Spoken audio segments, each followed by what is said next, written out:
And now, it's time for another Dice Tower review with Tom Vasel. Hey folks, I'm Tom Vasel, and today we're taking a look at Newton. Now Newton I was extremely excited about because of the designers. I like a lot of stuff that they've done in the past. I like Marco Polo, I love Lorenzo, and so I was going into this game assuming I was going to like it. Now the theming of Newton, sure, great scientists learning stuff, but just as a heads up, the theme here means nothing. They could have made this a million different themes. So it's a themeless Euro game. Okay, that's how a lot of their games are anyway, about collecting points. Like I said, the pedigree of these designers had me pretty excited going in. Let's see if I'm right.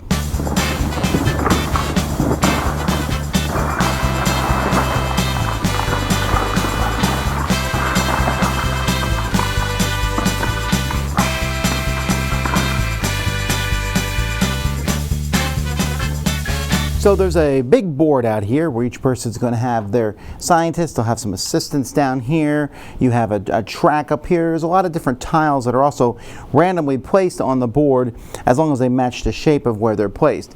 Each player is also going to have their own area here, and this is the area where you're going to be playing a lot of your game. Each player is going to start with their deck of cards, and these cards are going to show symbols that match the different actions in the game. That's these symbols here. They also show books here. These are kind of just to show that you have knowledge of that type. So each round of the game, players are going to play in turn order. You're going to play a card, and you're going to be playing cards each turn when it's your turn, and whenever you play a card, you will take the action on that card, and the strength of that action is going to be equal to the number of symbols that you can see. So each player has a different board, so this person has this symbol twice, so when they do this, they'll get to do that action twice. And as the game goes by, one of the actions is going to give you more cards so that you'll be able to maybe do an action several times. At the end of your turn, at the end of the round, players are going to take one of the cards that they played and stick it under the board like this, which is going to add to the number of symbols you have when you take actions, but also removes that card from you using it again, and finally keeps track of how many rounds there are total in the game. There's going to be 6 rounds, and each of those rounds you're going to be playing 5 actions. So what do the actions do? The first action, Lessons, is the one that lets you get more cards. When you play that, you're going to be able to pull a card from the row equal to however many action symbols are in front. So the first time you play it, you're only going to be able to take one of these action cards, but you'll be able to add that card to your hand and again play those. Now these have action symbols at the bottom, but sometimes when you play them, other things will happen. Like when I play this one, I immediately will get a point. Or this one here, for every green book I have in front of me, I'll get a point. And then others will give you different books. There's all sorts of bonus actions that they give you. Now at this time I should mention that there's also quick actions that you can take on your turn besides your normal one. These often require spending money, and one of these quick actions, you can spend a coin to add 2 more cards to a row, which can be pretty useful since when someone buys a card, there's not going to be another card left in that. You're not going to immediately replace it. So Lessons gives you more cards. Work is the next action, and for each work symbol that you have, you'll be able to move your disc along the space here on the work track. Now when you're moving along the space, each coin that you pass over gives you coins, so work is a good place to get coins. And if you land exactly on one of these bonus spaces, you will get a bonus. So if I land here, I'll get a bonus tile, which is one of these tiles that you'll be able to place on your board, giving you more actions, or you'll maybe be able to place this, which is going to give you income in between turns, like points, or maybe every turn I'm going to get 2 coins, so when you land on that.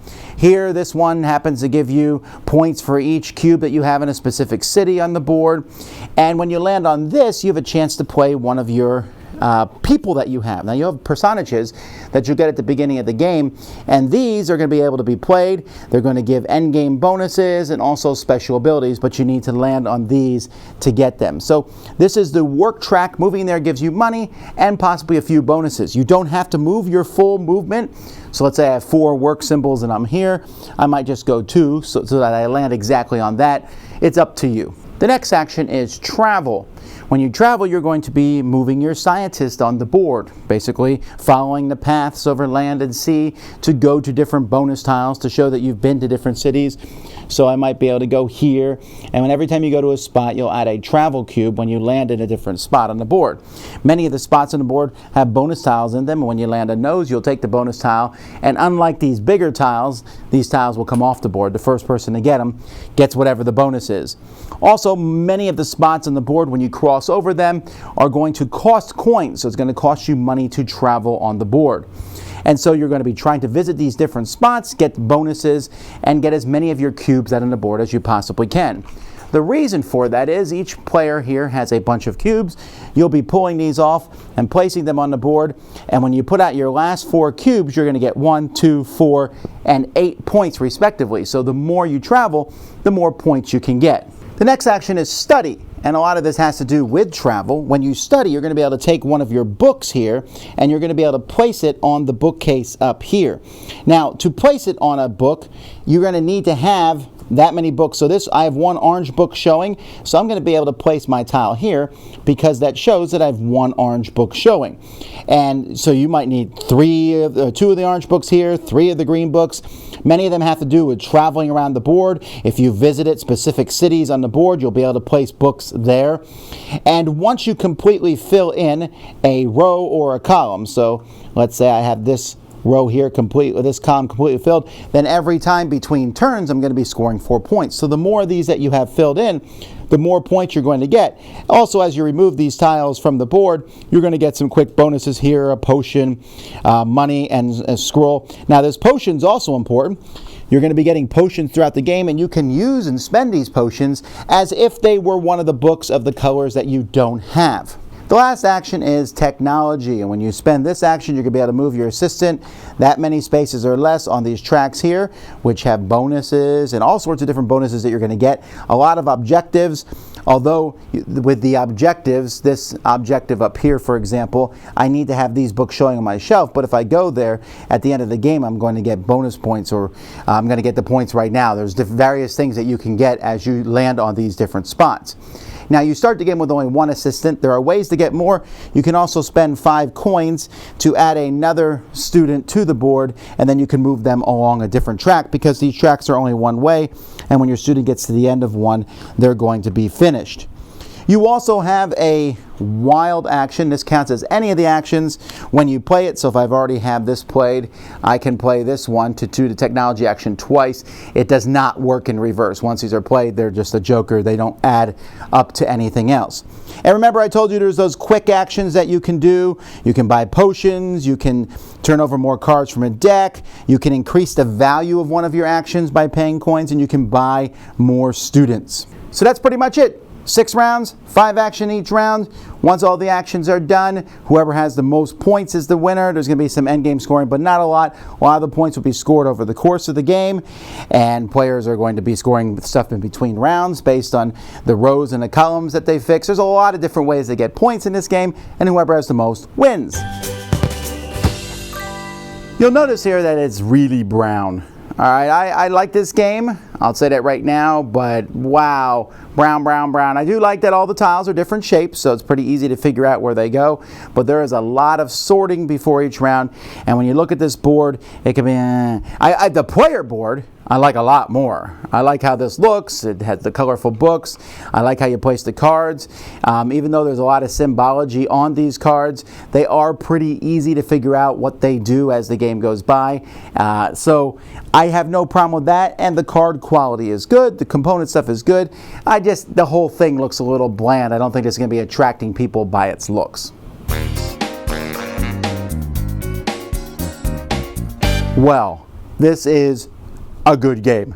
I like it a lot. Now, I don't know that I would put it on the tier of their best games. I still think Lorenzo is the best one that they've done, and I really like Marco Polo, but this one's really solid. Now, it is interesting because if you had asked me who designed this game, my initial impressions might have been, did Stefan Feld design this game? Because it feels like what we call a point salad, which is do something, get points. You're going to be moving people on 3 different tracks. In fact, one of those tracks has all different tracks, the technology track has all different ways to move people, and on the main board you can move all different places. Then there's the work track, and then you're collecting cards. So there's just like it's a pile of mechanisms put together, and you're getting points. But there's some things that I really like about it. First of all, I like the fact you can't do everything. In fact, we were playing with Jason, and he was complaining about this. He's like, I can't do everything. Like, that's good. I don't want you to be able to do everything. I like that feeling of not being able to do everything, and you got to kind of concentrate on what you're going to do. Are you going to fill your bookcases up? Are you going to move along that work track? Are you going to do technology and get all your assistants on the board and run them up? Are you going to move your guy around the map? You're going to do some combination of those because they all affect each other in various ways, and I like that. I mean, you need money. You can take more of those bonus actions, which is pretty handy. The faster you move up those technology, you'll get the bonus tiles before other people give you some nice bonuses. Traveling around lets you fill that bookcase in. Filling the bookcase in gets you a ton of points. And then the card management, I think that's a pretty interesting thing. Placing them down, slowly adding more tiles to make each action you take very useful, but then being forced to get rid of a card from your hand each round, which makes future actions better, but at the same time, kind of takes away your power to do that action in the future. So when I play this, I'm like, okay, my first thing is get another card. That seems obvious to me. When I play games like this, always take your extra options at the beginning. But maybe getting those bonus tiles on the board is a faster thing. So I like it. Yes, it's bland looking. Yes, it's just a mindless, I should say mindless, but a kind of a scramble to get victory points in various ways. Gameplays are going to be fairly different because the cards are going to show up differently. The tiles are going to be in different places on the board. And I like that. Yeah, I wish maybe the Newton science theme of it was a little stronger, right? But I like having cards in my hand for different goals that no one else has. I like the watching someone else run up the technology track, and I'm like, all right, I'll do something else. I feel like there's some nice back and forth in this as you're all doing different things, although there really isn't a ton of interaction with players. The interaction is mostly, oh, you went to that spot before I did, or you took the card I wanted. There's not a lot of interaction, but yet I feel like this is a good, solid game. Not spectacular. I'm not sure there's anything in here that's going to shine and you're going to go, wow, that's different than other games. But it's a really nice, solid engine building game where you have to occasionally refine your engine a bit by taking cards out, but at the same time you're getting better and cooler cards and focusing on what can I do for myself now that will also help me a little bit in the future. So overall, a very enjoyable game. Par for the course for these guys. That's Newton. Dice Tower Judgment approved.